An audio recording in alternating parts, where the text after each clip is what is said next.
Now, as you said, the U.S. Condemning the attack on the UN school, but not condemning Israel. Meanwhile, the U.S. Plans to give Israel more money for its Iron Dome missile system and ammunition as well. Have you any details about that?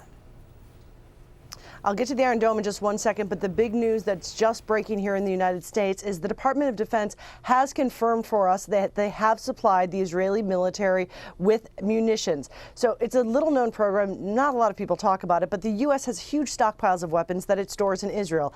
Israel doesn't have to go through the normal process that every other country does. They can simply ask the military for some of those munitions.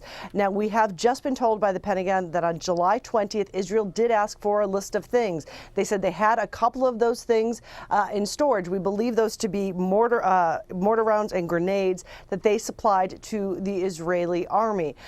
They're not saying what else is on that list and if they're going to deliver it or when, but they are now admitting that while the Obama administration has been calling for a ceasefire, it is doing so in the backdrop of having just supplied some of the very weapons of war to the Israelis. When it comes to the Iron Dome system, obviously, when it comes to the Israeli government, their center of power in Washington is in Congress, and Congress is moving quickly to make sure that the Iron Dome is funded, not just for this year. They expect to give about $220 million additional dollars once it gets through Congress for the Iron Dome, that missile defense shield, but they're talking about giving as much as $600 million, a little bit more than $600 million to Israel for similar defense programs in 2015. So Congress is definitely showing its support for Israel, not just with words, but soon with money.